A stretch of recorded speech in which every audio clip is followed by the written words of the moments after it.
Today's episode of the Energy Newsbeat podcast is brought to you by Enverus. The energy industry faces massive challenges every day, and the events over the last 2 years have caused huge disruptions like never before. Companies in the energy industry need actionable intelligence and a single source of truth that brings all the data together. Enverus is the energy specialized technology partner that provides intelligent connections for a global energy ecosystem. Only Enverus has the analytics, people, experience, and industry scope to connect the right data and information in the right way to discover missed opportunities and deliver fast outcomes. Find out more at Enverus.com. That's ENVERUS.com.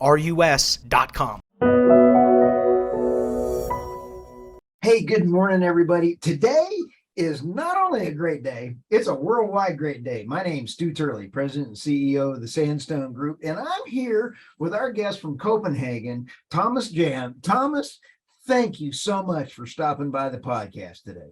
Thank you for having me. And I'll tell you, I've been following you on LinkedIn and some of your other articles and stuff, and you're an entrepreneur, electrical engineer. You've got patents. You're the chairman and board and co-founder of Copenhagen Atomics. Thank you very much for stopping by. You're welcome. What do you got going on with Copenhagen Atomics? Tell us what's going on there. Yes, so it started more than 10 years ago. We heard the story that there's this element thorium that you can use to make energy. Back then, I must be honest to say that I didn't fully understand the difference between thorium and uranium and how I knew, of course, that you could make energy from uranium in nuclear reactors, but I didn't fully get the difference and the possibilities with thorium. But there was a lot of hype on the internet back then. And in the very beginning, when I first read about it, I didn't believe in it. I just pushed it away and thought it was some rumor on the internet with it was wrong. But then I started actually reading up on it. I'm a technology guy. I'm an engineer. I love to sort of understand technology and physics and how things work. So I started reading about this thorium energy, and the more I read about it, the more I got sort of involved, and I thought I gotta find out if this is true or not. It sounds too good to be true. I need to find out.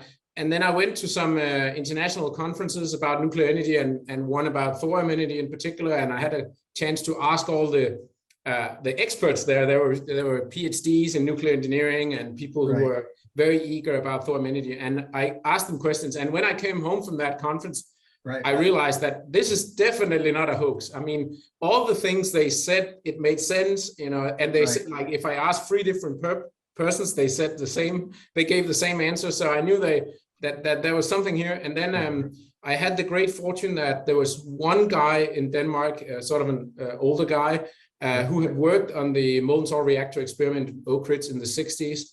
And by chance, I got connected with him. He's a professor at the Technical University of Denmark.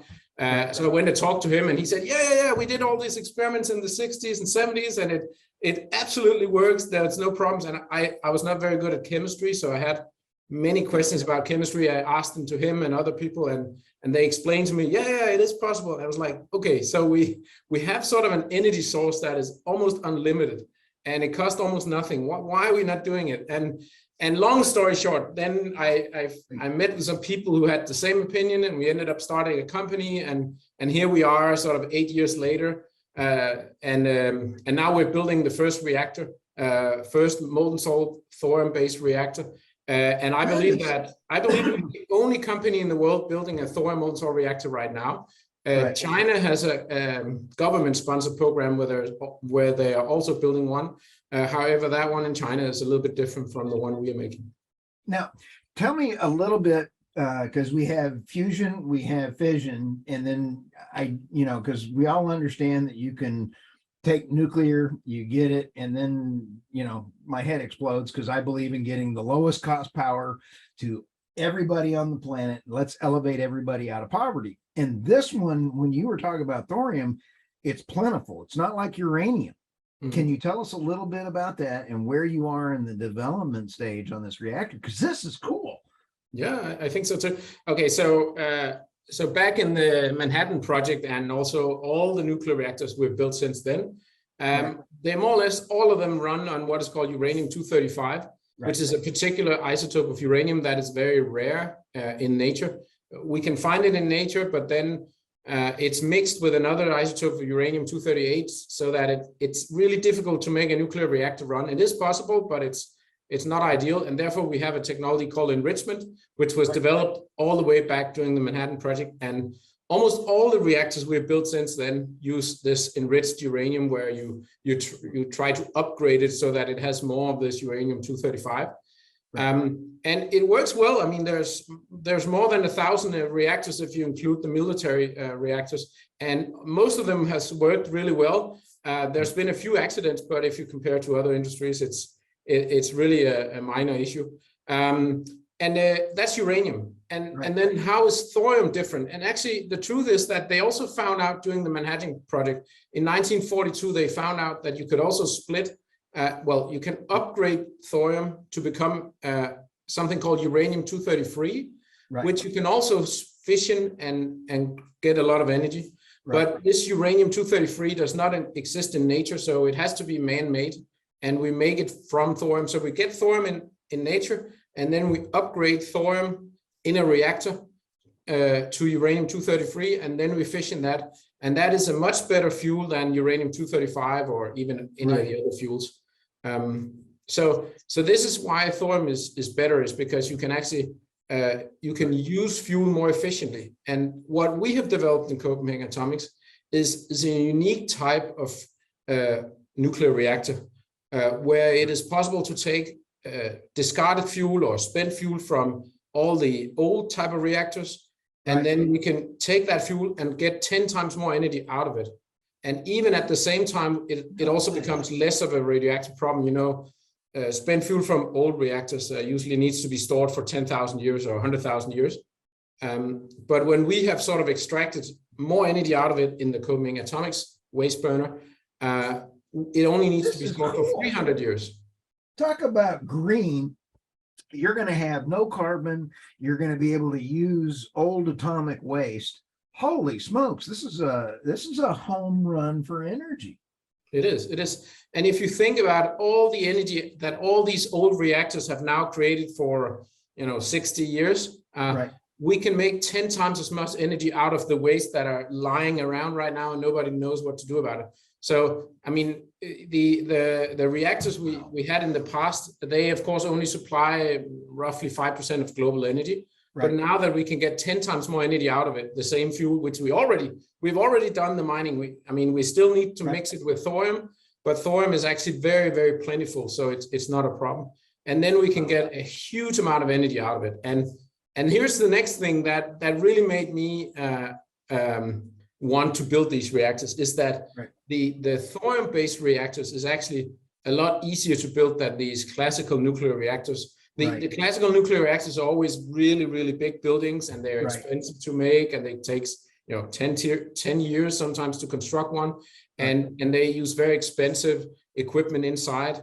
But these thorium reactors can be built much easier. We as a company, we plan to build one every day, so we can make it assembly line production. Yeah, so one every day. One a day? Yep. So it's. Where do I sign up? I want one in my backyard. Yeah, well, it's still a nuclear reactor, so you won't get one in your backyard. But it just tells you it's energy on a completely different scale than what we're used to. Now these are modular I'm hearing all these terms out there. So this is a small modular nuclear reactor. Is that the proper term for that? Yeah, there's a few terms that I would like to explain, and one of them is small modular reactors. Okay.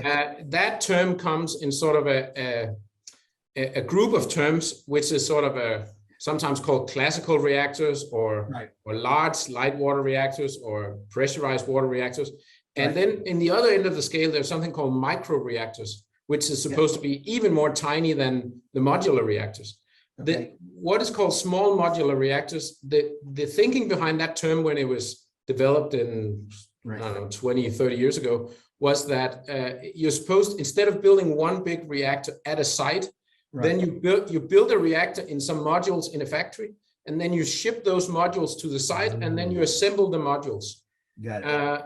But what we do in Copenhagen Atomics is we build all the nuclear parts, all the radioactive parts in one box. which is the size of a 40-foot shipping container. So it's only one module. And then we ship that to the plant, but it's correct that where you have the plant where you generate electricity, you still need a steam turbine and a boiler and some other equipment. So you could say it's still part of this idea with a small modular reactor, but in this case, the whole radioactive part is one module. That is so good for safety, for containment, for quality control. You have a quality control, and I'm just sitting here thinking about this from a production standpoint. You can control the quality. You can control everything and enclose it and then ship it to each location. This is brilliant. I'm sorry for complimenting you. Yeah, but I mean, this is what we're working on. And to be honest, we are also really proud that we were able to develop this technology, and we've gotten very far. We started, like I said, 8 years ago. And I have to remind you that it's kind of difficult to start a startup company in the nuclear business and just decide that we want to build nuclear reactors. It's not something you see every day. And there's roughly 20 other companies out there trying to build nuclear reactors, and you can sort of characterize those as startup companies. Some of them have very significant funding. One of them, for example, have funding from Bill Gates and Warren Buffett. So it's a different type of startup. Doesn't this make sense, though, that you're at the right place at the right time? The energy crisis in the EU and UK and around the world has been caused by bad energy policies trying to force to renewable when renewable wasn't totally ready. I believe that we should get there. It's not a matter of if we should or shouldn't. Carbon, let's get rid of the pollution on the planet. But, do you think that the Germany, I believe just this past week, said that they're going to start looking at nuclear again? And it's because of in Germany, there's some people who want to look at nuclear. Okay. I don't think it's a government decision yet, but it is true that originally they were supposed to close their last 3 reactors this year, and they have now, I think they have decided to continue to run them for some time. I don't think they fully agree how long they should continue to run them. And there are people in Germany they have 3 reactors that they stopped last year, and they want to restart for this winter to make sure they have enough energy for the winter. And I think there's a high likelihood that they will start those 3 reactors again, but I don't think it's a government decision yet. But of course, let's see. But this is so cool because the timing may be perfect for you. If you sit back and kind of look, we need energy in all forms in order to get the economies going, and we don't need to print money and all that. But this seems like, we're printing so much money in the US. I wish we could print a lot of money for you. Because this makes sense to me. Yeah. But it's when you look at the human history, we develop new technology, and really for me, technology is the thing that sort of changes the human condition over millennia. Every 10 years or so, we get a new technology that really has a positive impact on humanity. At some point we had the airplane or the car or the TV or the telephone, the internet or the microcontroller. And now, we are really proud in Copenhagen Atomics that we're part of a group of people who are bringing a new technology to the stage, which I think will be just as important as television and the car and the airplane. This is so cool because back in 1977, I read a stupid little high school paper about the difference between fusion and fission. I found it the other day. Believe it or not, I'm incredibly old, and I found that old paper, and I was like, I was truly an idiot, but that was the best we had, that knowledge back then, because fusion would have been the mecca and the world of getting everything there. But I love this idea of your reactor being able to use the spent fuel. That to me seems like it's just, this is cool.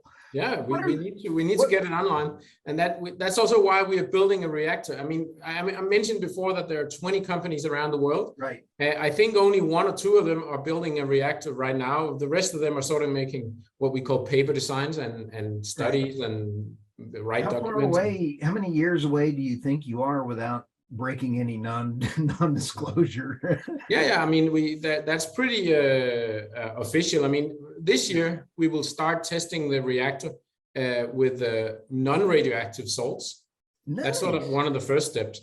And then next year we will test it with the thorium salt. And then we expect to get the approvals to start running the reactor with real chain reactions in 2025. So that's sort of 3 years away. That's not long. No. And then, but that reactor in 2025, that is a sort of a test reactor. It's not a full production reactor. Then we expect to be able to ship the first 10 reactors in 2028. And then from 2030, we expect to have the assembly line production up and running, and we should be able to deliver hundreds of reactors. That is just, see, this is not pie in the sky anymore, Thomas. This is, you got some stuff that's right there. I am so excited for you, and I hope you don't mind if I just keep tabs on you, and if I can help get the word out there for you at any time, please reach out. We got about 1 more minute here, or 2 more minutes. Tell me your last thoughts. What's on your mind from Copenhagen, and tell me what you're thinking. Yeah, I mean, we in Copenhagen Atomics, we would really like to spread the word. I explained to you already that what we have built is a waste burner, because it can take spent fuel from existing reactors and burn that and reduce the waste profile. But what is also really important to notice here is that this is a new type of nuclear reactor. It's called a thorium breeder reactor.